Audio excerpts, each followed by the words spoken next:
And welcome back to Coast. George Norrie with you. Karen Anderson back with us, former deputy sheriff in Bailey, Colorado.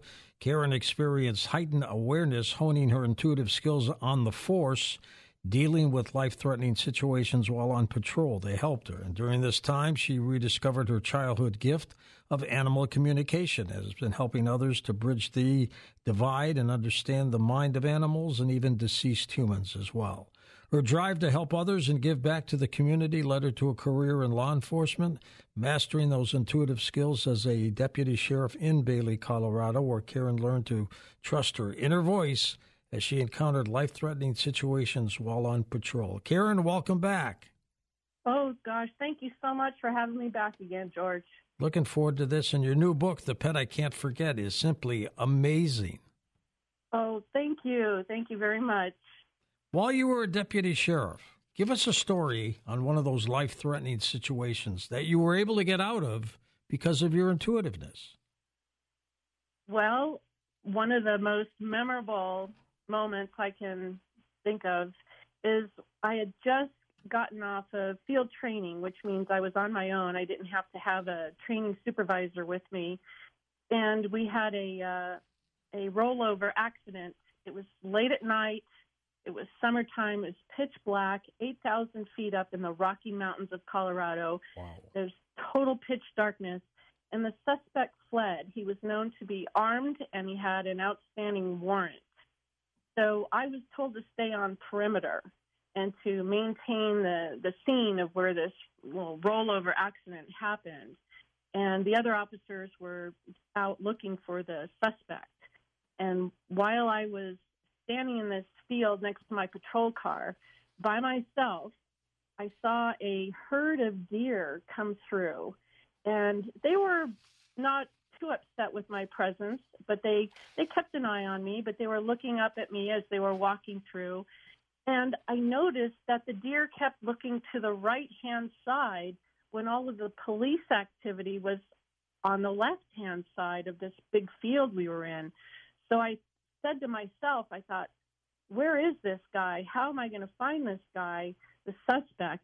And all of a sudden, I looked up, made eye contact with the deer, and I heard the words, logs, over by the logs. And over to my right, there was a big pile of dead timber with logs piled up. And I thought, no way could he be over there. So I came back around the backside of my patrol car, and I drew my weapon. And as I approached the logs, I literally felt my heart like pounding in my chest. I was all alone. I didn't have any backup. It was just me. And so I ordered, put your hands up, Sheriff's Department. And sure enough, these two hands popped out of the grass and came up very slowly out of the grass. Wow. So I literally, heart in my throat, heart pounding, and there he was. And, of course, I got on the radio and told everyone, I've got him at gunpoint. They circle back, right? Everybody comes over, lights and sirens. Hey, Anderson, great job. How'd you know he was there? Well, I wasn't about to tell him that the deer told me, right? Exactly. That would not have gone over very well. This path that you've been on, Karen, it started when you were a child. How did that begin? As far back as I can remember, I've always been able to see spirits of departed humans. I just thought that was normal. I thought everybody could see them. And also understanding the family pets. But I understood things about them on a level that I shouldn't have been able to understand for a 7 or 8-year-old child. And my parents just kind of, they didn't know what to do with that, so they discouraged it, And then when I started getting really accurate information, they told me that animals can't talk and that I shouldn't be doing these things. And so I basically just shut it down because I felt like they disapproved of me. Was there a time that your intuitiveness slowed down, or did it continue to get better and better and better as you got older?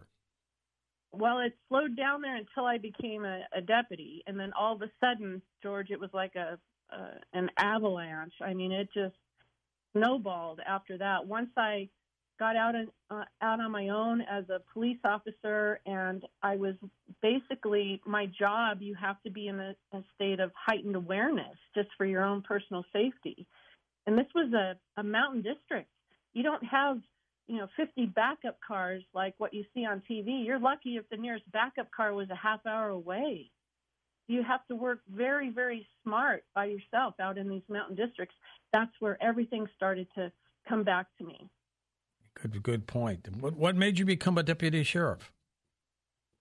I have to say it was just a calling. It was just something that I was drawn to do. Never thought about being a police officer my whole entire life, but I actually got involved with the animal control department, which was underneath the umbrella of the sheriff's office. And I started riding along with the animal control officers, and I loved it. I caught the bug, so to speak. And that's how I became known to the sheriff's office, and they approached me. They asked me if I would be interested in joining the department, and I thought, wow, why not? Did that also enhance your abilities to deal with animals? How did you key in on that? Well, I had an interest in animal communication at the same time. So all of this kind of came together right about the same timeline. So I was interested in animal communication. I wanted to learn exactly how to do this. I was fascinated by the topic. I was having memories of being able to do this as a child.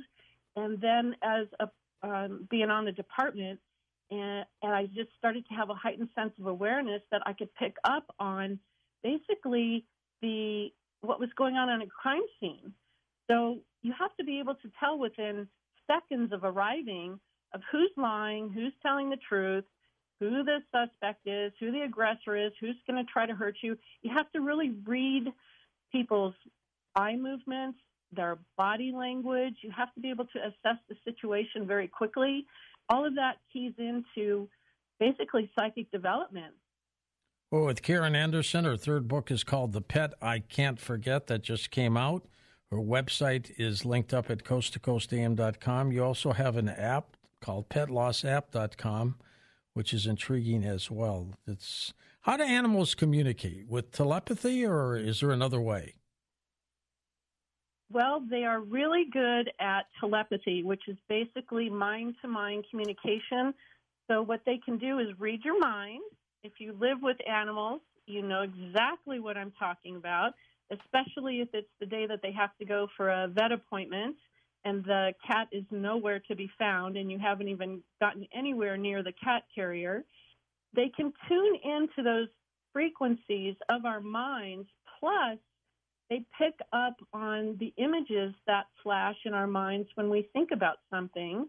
So that's how they communicate with me. And in animal communications,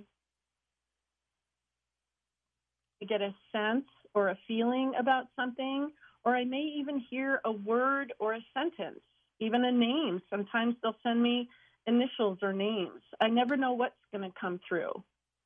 What languages do they send messages through? Do you know? Well, it comes through in a way that I will understand it.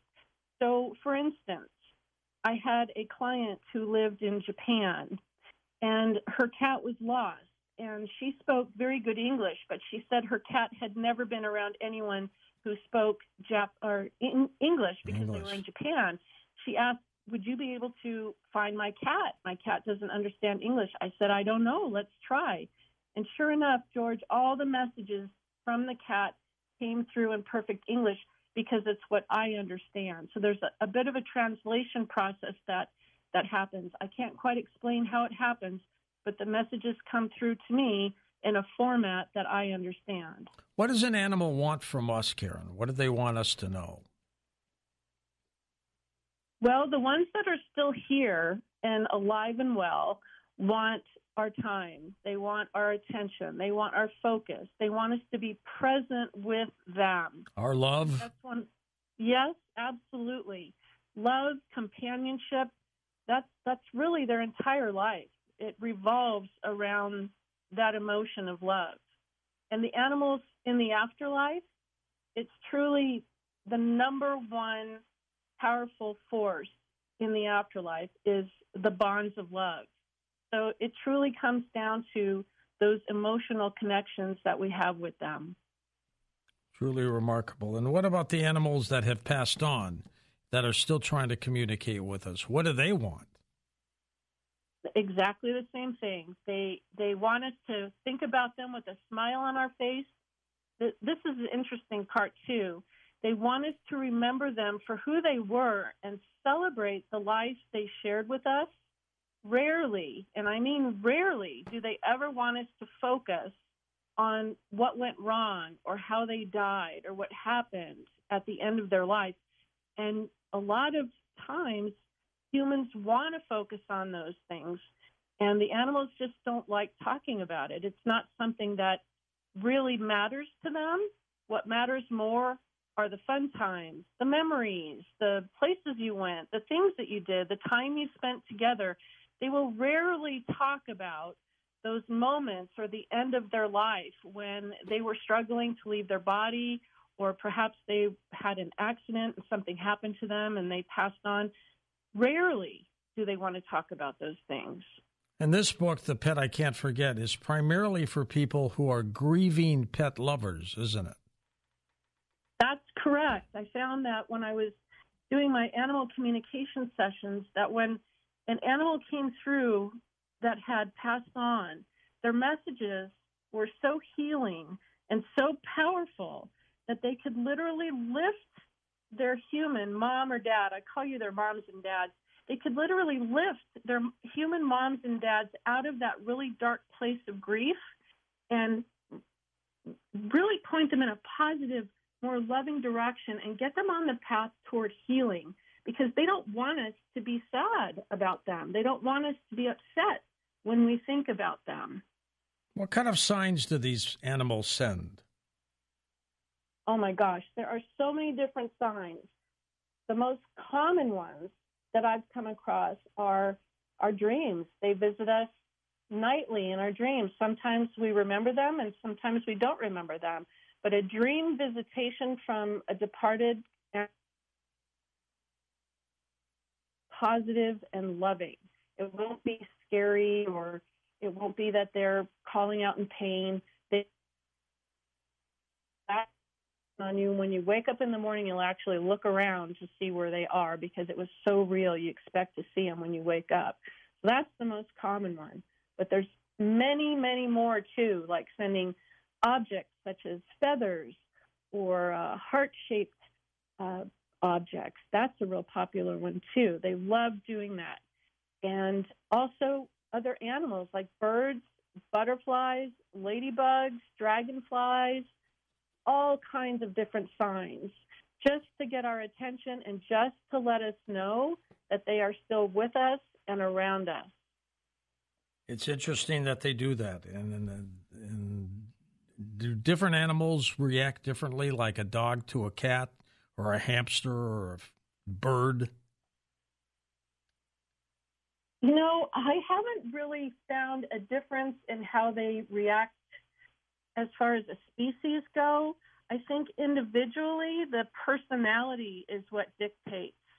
So, for instance, George, if you have an animal companion that's very outgoing in life and very friendly and kind of boisterous and energetic, they tend to carry those same characteristics with them into the afterlife.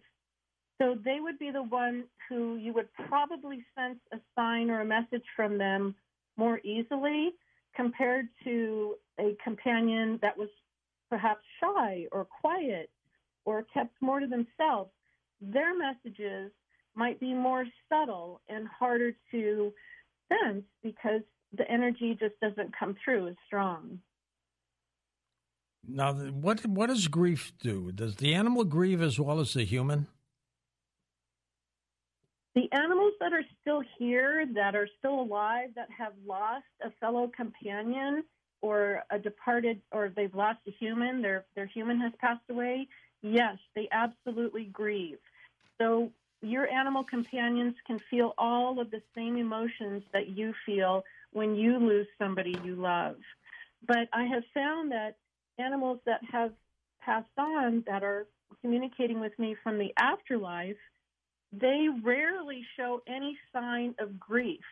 They show concern about us, that we're grieving or that we're grieving for a really long time, but they are generally very balanced, very happy, and just about as perfect as they can be. When we get signs from these pets that have passed on, how do we interpret the sign to make sure we understand what's going on? Well, it's really important that you just take it for your very first impression. So, for instance, if you get a sign, like many people will find a feather, like in the most unpredictable place where there's no birds around or no feather pillows around or anything else that would have left a feather behind, you'll get an instant burst of emotion. It's almost like an upwelling of emotions. Your first impression tells you, oh my gosh, this is a sign from my beloved companion. And you think about them, and you can feel it surging through you.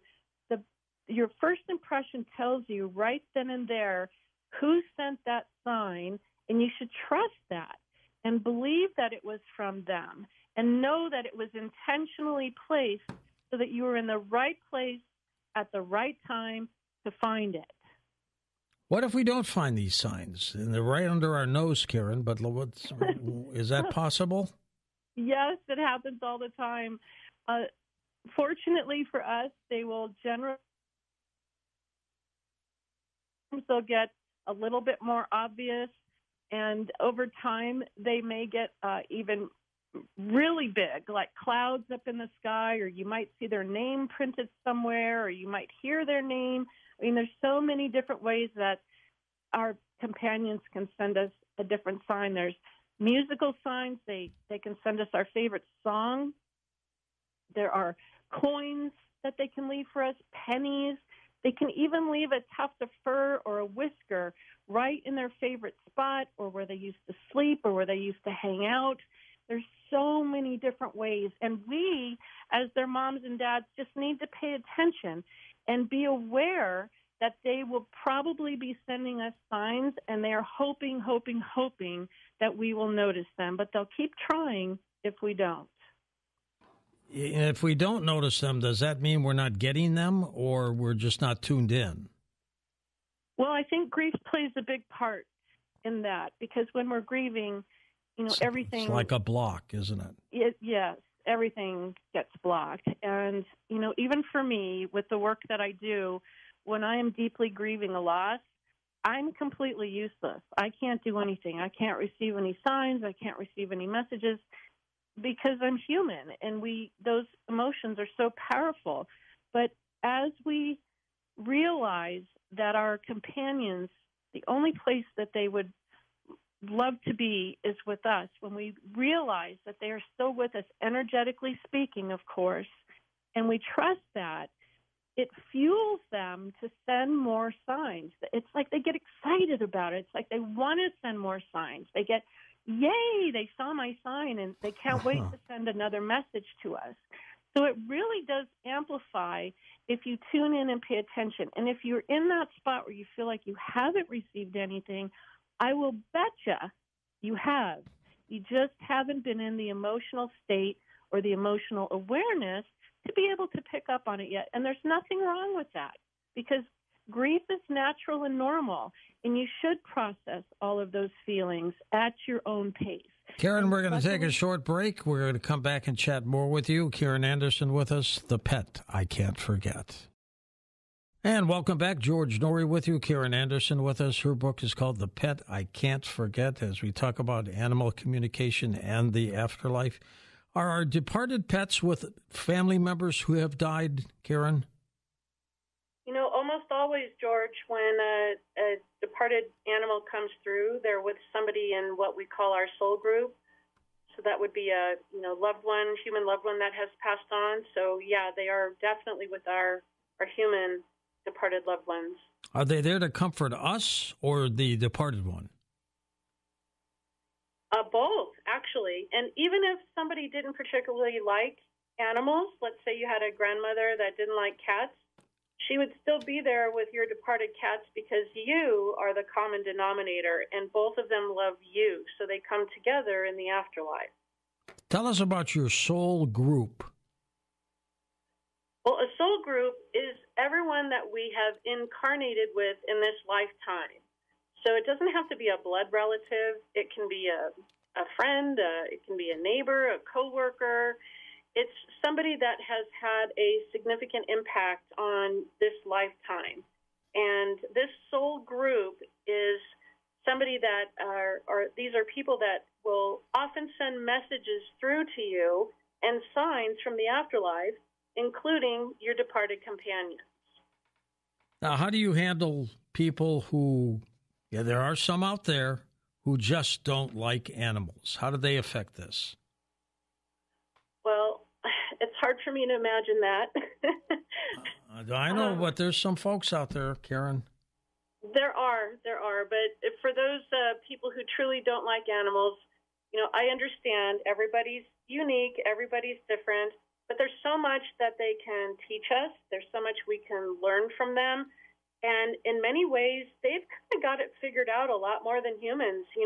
They're in the present moment. They don't worry about yesterday and they don't stress about tomorrow.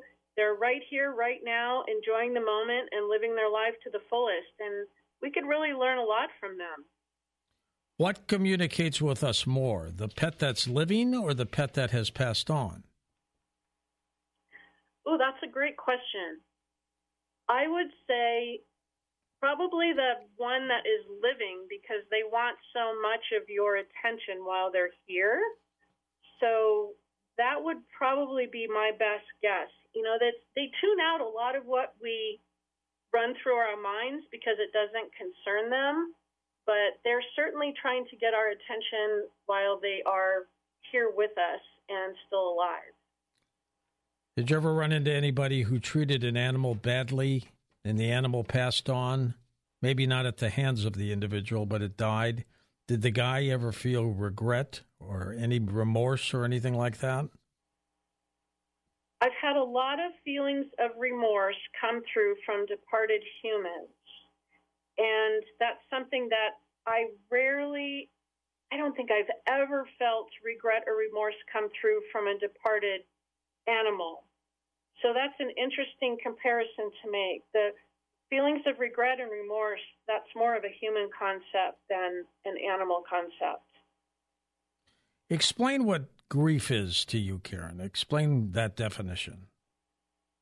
Well, I think it is a profound emotional roller coaster when you lose somebody that you dearly love. And that can be a human, it can be an animal. There's even grief involved when we lose our job. So there's different kinds of grief. There's even anticipatory grief. So I think it's that emotional roller coaster we go on when what used to be our normal life is no longer our normal life because that special someone is no longer a part of it. If you were close with your pet, but you passed on and the pet lives, what kind of grief does the pet go through? Oh, tremendous. They can really feel those deep emotions just like we do. They become depressed. They can stop eating. They lose interest in just about everything. It's interesting how, in this I think it's really individual. Some animals will show very deep signs of grief while others don't. So I'm not quite sure why that is. It's just unique to that individual. Do these animals that experience grief know that the person has passed on? Some seem to know exactly what happened. So they'll have a very good understanding that their loved one is no longer there, while others can ask where this person is. They don't understand where they went. So again, it comes down to an individual understanding. Some just seem to be more highly evolved and have a greater understanding, whereas other ones are a little bit less informed and don't really seem to be able to connect the dots as to what happened. If you happen to be outside, you're in a park or something, and somebody walks by with their pet, does that animal know that you have this ability to sense them? some of them absolutely do, and they will literally like bomb you with information. It's almost like walking into one of those, big box warehouse stores with all the TVs on the walls, and they're all playing, giant big screen TVs. It's like getting inundated with messages. You're like a human cell phone to them, right? Exactly. Yep. Do you ever come across an animal that is negative or demonic or evil? I have not. That's more the human animal. Just being a police officer, I can tell you that I'm far more wary of the human animal than any other type out there. They're the ones that you've really got to watch out for. But no demonic or negative animal energies in my line of work. I've been doing this for 26 years now, and they've all been good. It's the human species that we have to watch. Yeah, there's no doubt about that. Just witness what's going on in Israel right now. I know. Now here's an interesting question. What are the loving animals there experiencing with all that trauma? Well, it must be terrifying for them because, of course, they don't understand what's going on. So all that terror and trauma is just compounded because they have no understanding. The world as they know it is falling apart around them, and it's like having your entire world turned upside down, not to mention all the noise and the fear from the humans around them. They pick up on all of our emotions. So it must just be utterly devastating for them. It just kind of makes me sick to my stomach just to think about it. I know it, but it's reality. It is. It really is. What do most animals expect from a human being? What do they want? I think they want us to just appreciate them for who they are and accept them in the package that they come to us in. They really are here for our benefit. They're here to live a better life, a richer life, a fuller life. They're here to keep us present and in the moment and to pay attention to the day-to-day life.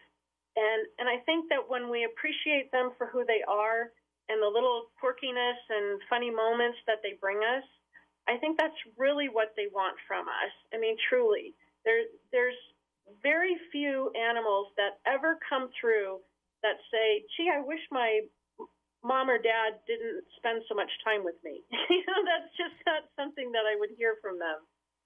When a pet becomes incapacitated, Karen, or it can't function properly, the vet may recommend that you euthanize the animal, that you put it down.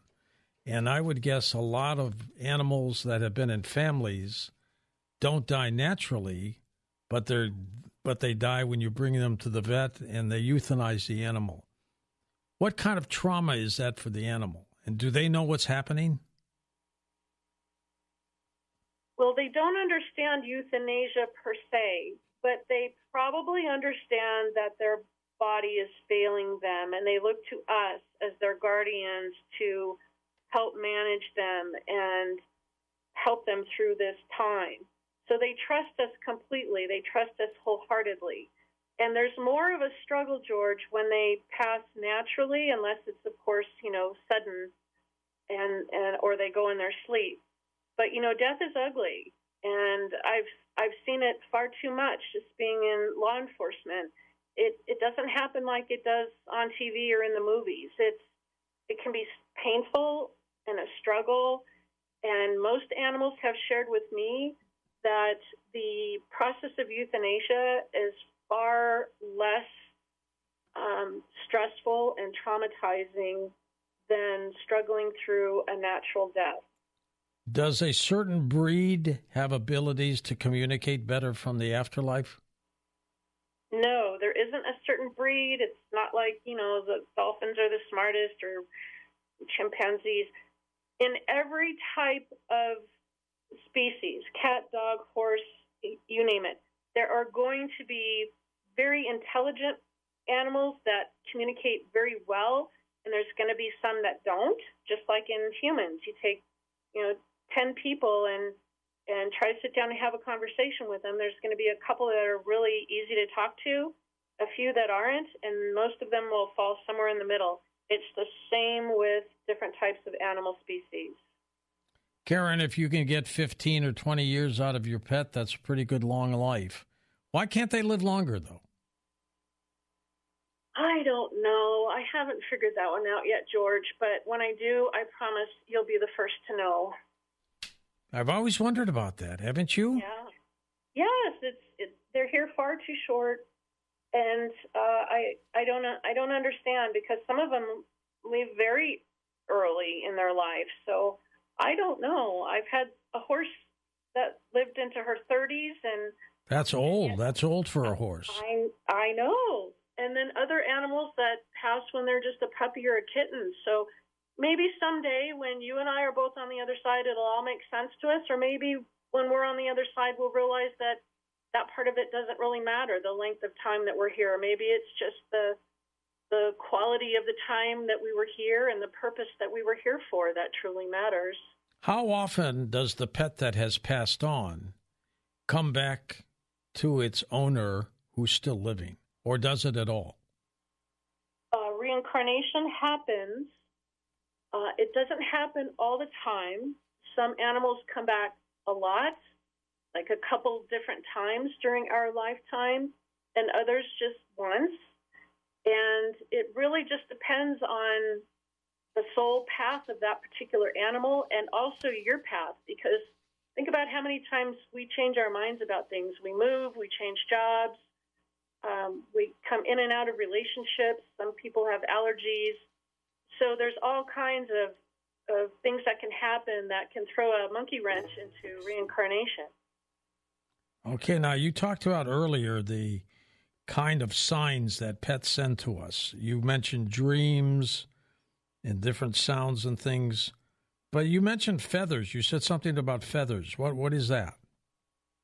It seems to be a really common way that our departed companions will let us know that they're near.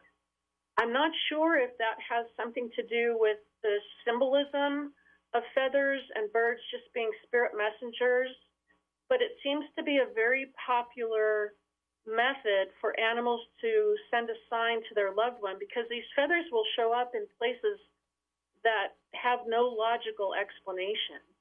And sometimes they'll just drift down from the ceiling when there's nothing on the ceiling, or there's no reason a feather could come from above. So it really is quite miraculous. Karen Anderson with us. We're going to take calls next hour with her about your pets that have passed on or maybe have not passed on, to see how you can communicate. Are some people more tuned in to their animals than others?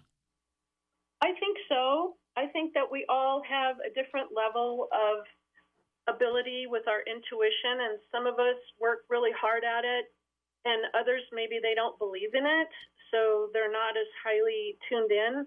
But I also think it runs in families. If you have intuitive family members, you tend to be more intuitive as well. How often does the individual grieve when their pet has passed on? Can you say that again? I didn't quite catch that. How often does the person grieve when their pet has passed on? Well, I think constantly. I know for me anyway, it's a constant thing, and I don't know that we ever forget. Really, right? We never really truly stop grieving. I think we just suddenly get to a point where we think, well, this is the way my life is going to be now without this special someone, and I think we just adjust, and it's a matter of adjusting. I think we change completely after a loss, and we never can go back to the way that we were before. And I would guess that the animal that has passed on, Karen, really doesn't want us to grieve that much for them, does it? Absolutely not. In fact, George, many of the animals will ask me, why is my mom or dad so sad? Every time they think of me, they cry, or every time they think of me, they get upset. And it confuses them because they think, wow, I used to make them so happy and make them smile, and now every time they think of me, they cry or they get really upset.